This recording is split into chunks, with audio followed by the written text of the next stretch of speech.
नमस्कार। मैं आपका दोस्त संतोष कुमार आपके अपने यूट्यूब चैनल संतोष स्टडीज एकेडमी में आपका स्वागत है। हम लोग आज उत्तर प्रदेश पुलिस भर्ती परीक्षा से संबंधित सामान्य ज्ञान का प्रीवियस ईयर पेपर सॉल्व करेंगे। तो चलिए क्लास की शुरुआत करते हैं। आज का पहला प्रश्न है कि केंद्रीय विश्वविद्यालय बाबा साहेब भीमराव अंबेडकर विश्वविद्यालय विद्या विहार किस शहर में स्थित है। तो बाबा साहेब भीमराव अंबेडकर विश्वविद्यालय की स्थापना 10 जनवरी 1996 ईस्वी में की गई थी। कहाँ? विद्या विहार लखनऊ में। तो इस प्रकार इसमें ऑप्शन डी सही है, लखनऊ। अब अगले प्रश्न पर चलते हैं। अगला प्रश्न है उत्तर प्रदेश पुलिस का मुख्यालय कहाँ स्थित है। तो जब ये प्रश्न आया था तब इसका मुख्यालय कहाँ था? प्रयागराज में। तब इसका मुख्यालय प्रयागराज में था। इसके बाद में जून 2019 में इसका मुख्यालय स्थानांतरित करके लखनऊ में लाया गया। तो वर्तमान में जो उत्तर प्रदेश पुलिस का मुख्यालय है वो लखनऊ में स्थित है।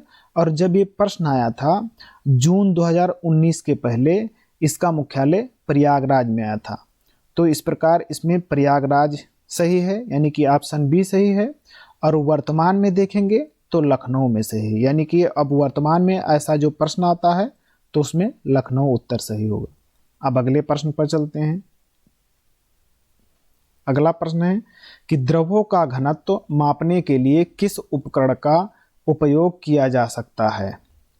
जो एनीमोमीटर है, तो एनीमोमीटर से वायु का वेग मापते हैं। बेयोमीटर से मृदा की जो आंतरिक गुण का है, तो मृदा के आंतरिक गुणों का मापन किया जाता है। और यूडियोमीटर से, जो यूडियोमीटर होता है, इससे जो गैस मिश्रण का आयतन परिवर्तन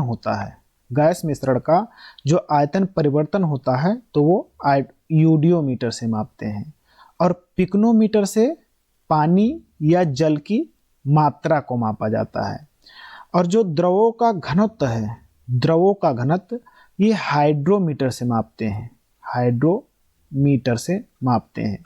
जब ये प्रश्न आया था तो आयोग ने इन चारों ऑप्शन को गलत मान लिया था और इसके लिए जो ऑप्शन सही होगा वो हाइड्रोमीटर होगा। तो इसमें हाइड्रोमीटर सही होगा। अब अगले प्रश्न पर चलते हैं। अगला प्रश्न है उत्तराखंड किस वर्ष अस्तित्व में आया था। देखिए वर्ष 2000 ईस्वी में 3 नए राज्यों का गठन हुआ। 1 नवंबर, फिर 9 नवंबर और 15 नवंबर। तो 1 नवंबर 2000 ईस्वी को भारत का 26वां राज्य के रूप में मध्य प्रदेश से अलग होकर छत्तीसगढ़ राज्य का गठन किया गया। फिर 9 नवंबर 2000 ईस्वी को भारत का 27वां राज्य उत्तर प्रदेश से अलग होकर उत्तरांचल का गठन किया गया। इसके बाद में 15 नवंबर 2000 ईस्वी को भारत का 28वां राज्य बिहार से अलग करके झारखंड का गठन किया गया। इसके बाद में जब उत्तर प्रदेश से उत्तराखंड अलग हुआ तब इसका नाम उत्तरांचल था और 2007 में उत्तरांचल का नाम बदलकर उत्तराखंड कर दिया गया। और उत्तरांचल को, यानी कि उत्तराखंड राज्य को 13 जिलों के साथ उत्तर प्रदेश से जो पहाड़ी एरिया था, जो पर्वतीय क्षेत्र था, उसको अलग किया गया था। और जो उत्तराखंड की राजधानी है, तो उत्तराखंड की 2 राजधानियां हैं। जो इसकी ग्रीष्मकालीन राजधानी है वो गैरसैंण है। और जो इसकी शीतकालीन राजधानी है वो देहरादून। तो प्रश्न पूछता है कि उत्तर प्रदेश की ग्रीष्मकालीन राजधानी कहाँ है, तो गैरसैंण है। और अगर जो शीतकालीन राजधानी पूछता है तो शीतकालीन राजधानी देहरादून है। तो इस प्रकार इसमें ऑप्शन ये सही 2000 होगा। अब अगले प्रश्न पर चलते हैं। अगला प्रश्न कह रहा है कि भारत में कथक नृत्य के एक शास्त्रज्ञ हैं, यानी कि जो कथक नृत्य हैं उससे संबंधित इसमें कौन है, तो जो सोनल मानसिंह है। जो सोनल मानसिंह है ये नृत्य है भारतनाट्यम। भारतनाट्यम,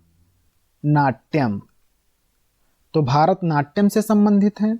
जो पंडित बिरजू महाराज हैं ये कथक से संबंधित हैं। पंडित बिरजू महाराज कथक से संबंधित हैं। और उदय शंकर, जो उदय शंकर हैं ये वर्तमान में जो आधुनिक नृत्य है, जो भारतीय आधुनिक नृत्य से संबंधित है उदय शंकर। और मल्लिका साराभाई जो हैं, मल्लिका साराभाई कुचिपुड़ी नृत्य से संबंधित है। कुचिपुड़ी नृत्य से संबंधित है। जो भारतनाट्यम है और उड़ीसी, भारतनाट्यम और जो उड़ीसी नृत्य हैं इससे सोनल से संबंधित हैं। और सोनल मानसिंह ये जो भारतनाट्यम है ये तमिलनाडु का शास्त्रीय नृत्य है। और जो उड़ीसी है ये उड़ीसा का शास्त्रीय नृत्य है। कथक उत्तर प्रदेश का शास्त्रीय नृत्य है। और जो कुचिपुड़ी है ये आंध्र प्रदेश का शास्त्रीय नृत्य है। और उदय शंकर आधुनिक भारतीय नृत्य के जनक कहे जाते हैं, जो उदय शंकर हैं। अब अगले प्रश्न पर चलते हैं। जो इसमें ऑप्शन सही होगा वो ऑप्शन सी सही होगा। अब अगले प्रश्न पर चलते हैं। अगला प्रश्न है कि बरसाना होली के साथ खेली जाती है, यानी इस रिक्त स्थान को भरना है। तो बरसाना होली किसके साथ खेली जाती है, इसका मतलब है टमाटर के साथ खेली जाती है कि दूध के साथ कि पत्थर के साथ या डंडे के साथ। तो जो बरसाना होली है वो डंडे के साथ खेली जाती है, डंडे के साथ। जो बरसाना है ये मथुरा जिले में स्थित है। बरसाना मथुरा जिले में स्थित है।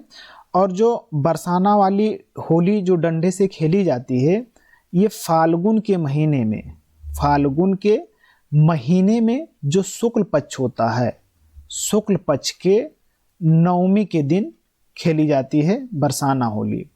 यहाँ पर जो भगवान कृष्ण हैं उनकी जो प्रेमिका राधा थी उससे संबंधित ये है बरसाना वाला स्थान। तो इसमें जो ऑप्शन सही होगा वो डी ऑप्शन सही होगा। अब अगले प्रश्न पर चलते हैं। अगला प्रश्न कह रहा है कि निम्नलिखित में से कौन सा यूपी पुलिस विभाग चयन प्रक्रिया के चरणों में से एक नहीं है, यानी जो यूपी पुलिस से संबंधित जो भर्ती होती है तो उसमें कौन सा ऐसा परीक्षा या परीक्षण है जो नहीं लिया जाता है आयोग के द्वारा। तो इसमें ऑप्शन ये है कि शारीरिक परीक्षण, तो शारीरिक परीक्षण बिल्कुल लिया जाता है। जैसे हाइट होता है और वजन होता है, तो ये सब शारीरिक परीक्षण के अंतर्गत आते हैं, मतलब ये सही है, इसमें नहीं कोई छांटना है हमें। दूसरा है शैक्षिक योग्यता, बिल्कुल शैक्षिक योग्यता ली जाती है क्योंकि जो व्यक्ति इंटर पास होता है उसी को इस भर्ती में मौका दिया जाता है। तीसरा कह रहा है कि आयु पात्रता, बिल्कुल आयु पात्रता की बाउंडेशन होती है कि कोई व्यक्ति जो 18 वर्ष से ऊपर और 30 वर्ष के अंदर है उसी को इस भर्ती में शामिल किया जाएगा। तो इस प्रकार ऑप्शन सी भी सही है, ऑप्शन ए और ऑप्शन बी और ऑप्शन सी ये तीनों सही हैं, यानी कि तीनों इस परीक्षा के अंतर्गत मापदंड के रूप में लिया जाता है आयोग के द्वारा। और जो भाषा परीक्षण है ये नहीं लिया जाता है, मतलब डी सही है। तो इस प्रकार इसमें जो ऑप्शन सही है वो डी सही है। अब अगले प्रश्न पर चलते हैं। अगला प्रश्न कह रहा है कि एक पौराणिक कथा के अनुसार किस देवता ने दशा अश्वमेध घाट पर किए जाने वाले दशा अश्वमेध यज्ञ के दौरान 10 घोड़ों की बलि दी थी। तो इस कथा के अनुसार जो ब्रह्मा भगवान हैं इन्होंने 10 जो घोड़े थे उनकी बलि दी थी। अब कहाँ बलि दी थी? ये जो वाराणसी जिला है, तो वाराणसी जिला का जो घाट है, तो जो दशा अश्वमेध घाट है, तो दशा अश्वमेध घाट ये वाराणसी जिले में गंगा नदी के तट पर स्थित है। और ये विश्वनाथ जो मंदिर है उसी के पास स्थित है। तो यहाँ पर जो ब्रह्मा जी थे उन्होंने 10 घोड़ों के सिर का जो सिर था उसकी बलि दी थी। तो इस प्रकार ये कथा द्वारा प्रचलित है। तो इसमें ऑप्शन बी सही है। अब अगले प्रश्न पर चलते हैं। अगला प्रश्न कह रहा है कि भारत में बहादुरी का सर्वोच्च नागरिक पुरस्कार निम्नलिखित में कौन सा है?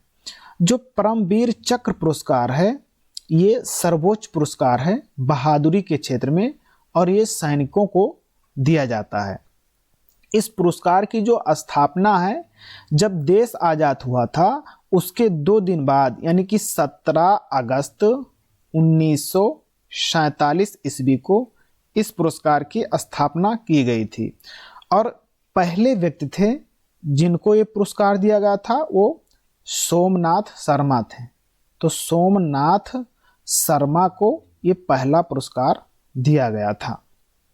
तो इसमें ऑप्शन बी सही होगा कि जो परमवीर चक्र है ये सर्वोच्च सम्मान है बहादुरी का। अब अगले प्रश्न पर चलते हैं।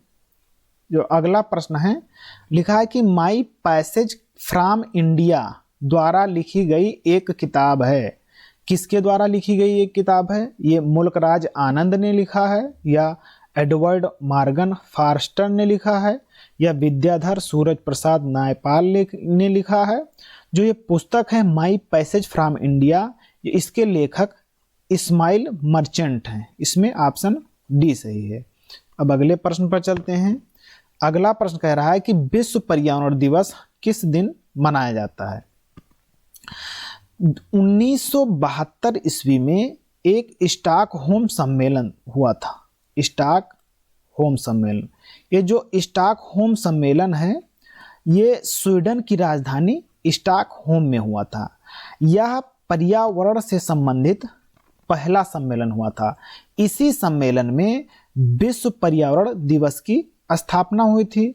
और 2 वर्ष बाद 5 जून 1974 ईस्वी को पहली बार विश्व पर्यावरण दिवस मनाया गया था। और जब ये पहली बार विश्व पर्यावरण दिवस मनाया गया था तो इसका जो होस्ट देश था यानी कि इसका जो मेजबान देश था वो अमेरिका था। तो विश्व पर्यावरण दिवस की पहली जो मेजबानी की है वो अमेरिका ने की है। और 2023 में जो विश्व पर्यावरण दिवस मनाया गया है इसकी मेजबानी आइवर दी कोटे, तो आइवर दी कोटे एक देश है उसने की है। और जो 2023 की थीम है वो प्लास्टिक प्रदूषण का समाधान है। प्लास्टिक प्रदूषण का समाधान ये 2023 की थीम है विश्व पर्यावरण की। तो प्रत्येक वर्ष 5 जून को विश्व पर्यावरण दिवस मनाया जाता है। अब अगले प्रश्न पर चलते हैं। अगला प्रश्न कह रहा है कि निम्नलिखित में से कौन सा सामाजिक मीडिया नेटवर्क एक सार्वजनिक रूप से सूचीबद्ध कंपनी नहीं है? तो देखिए जो ट्विटर है, ट्विटर के मालिक एलन मस्क हैं और ट्विटर एक सोशल मीडिया कंपनी है। अच्छा, फेसबुक भी एक कंपनी है जो सोशल मीडिया से संबंधित है। और ये जो वीवो एक फ़ोन कंपनी है।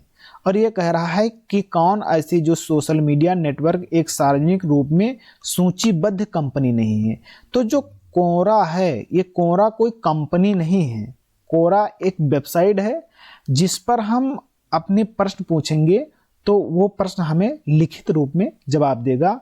तो जो कोरा है, कोरा एक वेबसाइट के रूप में प्रश्न हम पूछेंगे तो ये हमें उत्तर देगा। जैसे विकिपीडिया को हम यूज करते हैं या कोई भी अदर वेबसाइट को यूज करते हैं प्रश्न पूछने के लिए, तो सेम विकिपीडिया जैसा ये कोरा भी है जिससे प्रश्न पूछते हैं तो इसमें उत्तर लिख कर आता है। तो ये इसमें ऑप्शन डी कोरा सही होगा। अब अगले प्रश्न पर चलते हैं।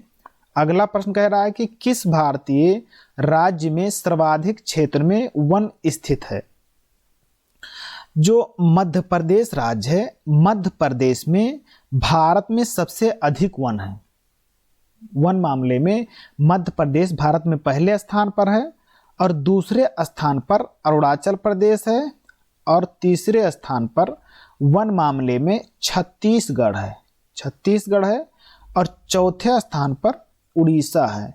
तो भारत में सबसे अधिक वन कहाँ है, किस राज्य में है? मध्य प्रदेश में। दूसरे पर आंध्र प्रदेश है, तीसरे पर छत्तीसगढ़ है और चौथे पर उड़ीसा राज्य है। मध्य प्रदेश में भारत में सबसे अधिक जनजाति भी है, यानी कि भारत में सबसे अधिक जनजाति किस राज्य में है? तो सबसे अधिक जनजाति मध्य प्रदेश में, और मध्य प्रदेश में बाघों की संख्या सबसे अधिक है, इसलिए मध्य प्रदेश को टाइगर स्टेट के रूप में भी जानते हैं। तो इसमें ऑप्शन डी सही होगा। अब अगले प्रश्न पर चलते हैं। अगला प्रश्न कह रहा है कि फिनलैंड की शासकीय मुद्रा है, यानी कि फिनलैंड की शासकीय मुद्रा क्या है? डॉलर भैया ये यूएसए की मुद्रा है। यूएसए मतलब अमेरिका की मुद्रा है, कनाडा की मुद्रा है, न्यूजीलैंड की मुद्रा है और ऑस्ट्रेलिया की मुद्रा है। तो ऑस्ट्रेलिया, न्यूजीलैंड, कनाडा, अमेरिका, यहाँ की मुद्रा डॉलर है। रियाल है ये सऊदी अरब की मुद्रा है, जो सऊदी अरब की मुद्रा है ये रियाल है। पाउंड या पाउंड जो ये मुद्रा है ये ब्रिटेन की मुद्रा है और मिस्र देश की मुद्रा है, आयरलैंड की है, सूडान की है। तो जो पाउंड मुद्रा है ये ब्रिटेन, आयरलैंड, मिस्र और सूडान इन देशों की मुद्रा जो करेंसी है ये पाउंड है। यूरो करेंसी है ये यूरोपियन यूनियन की है, यानी कि यूरोपियन यूनियन की करेंसी पूछता है तो हम क्या बताएंगे? यूरो है।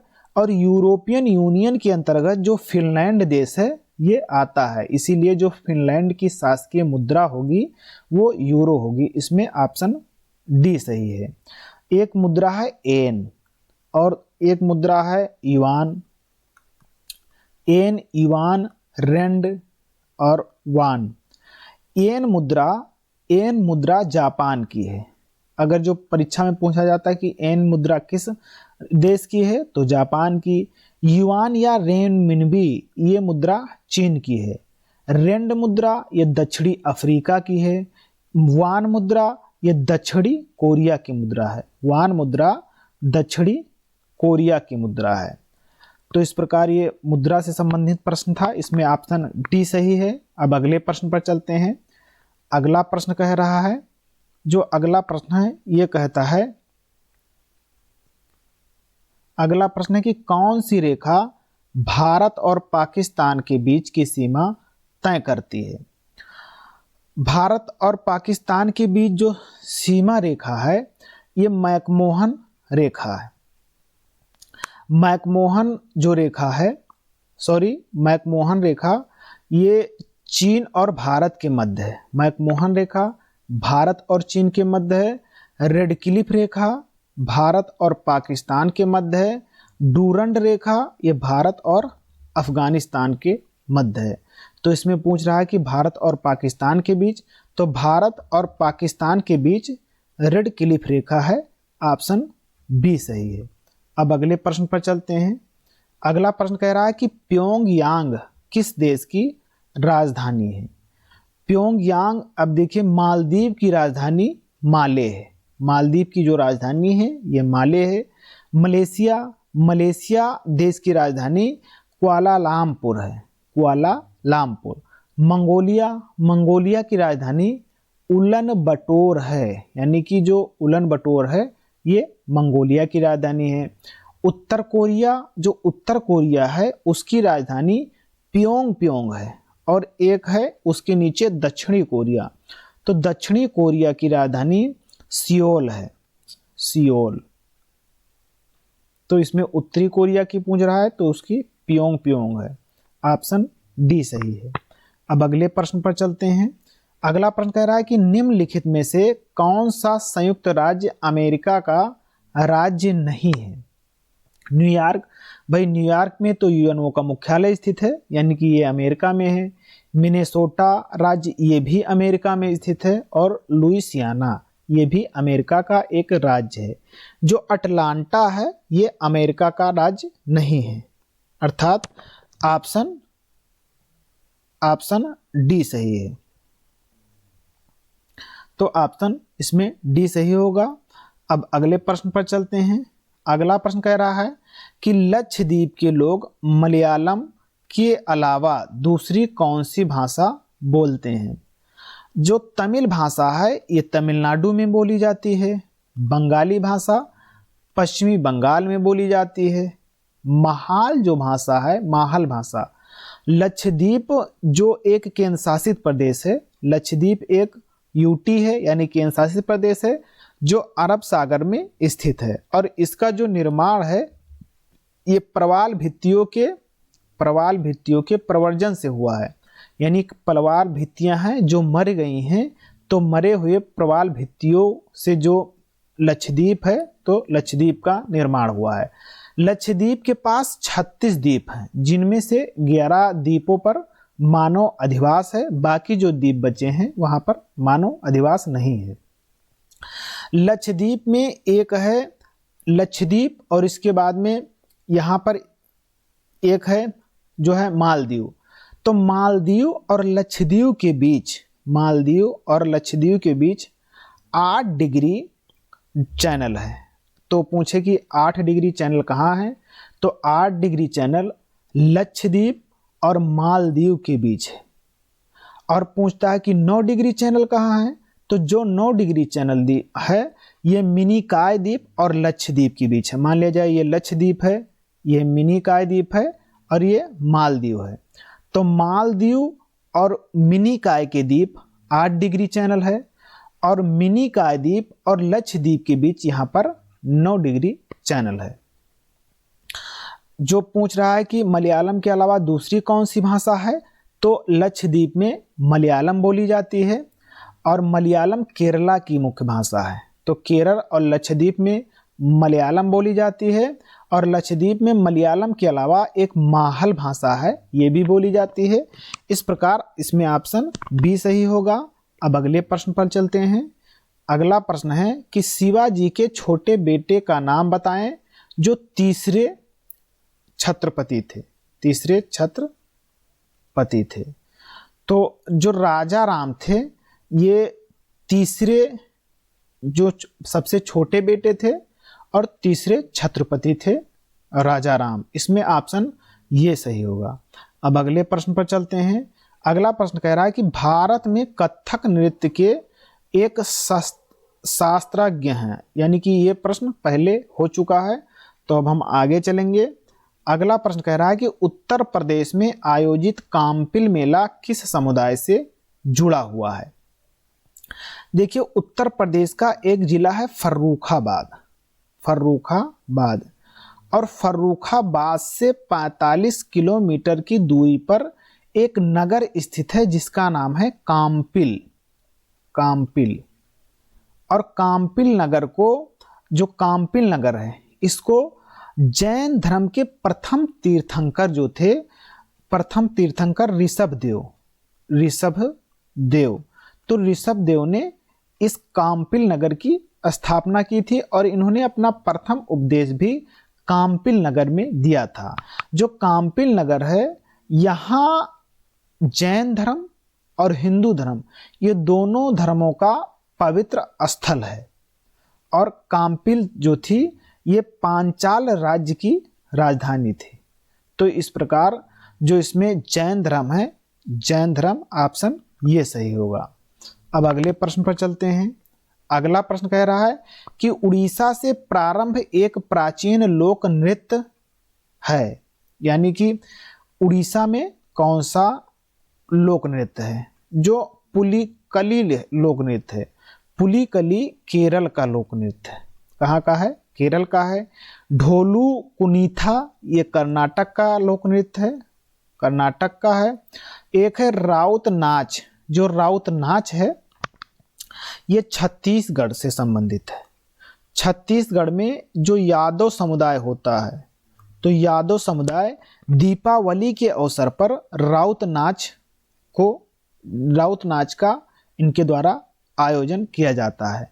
जो घुमरा है, घुमरा लोक नृत्य ये उड़ीसा राज्य से संबंधित है।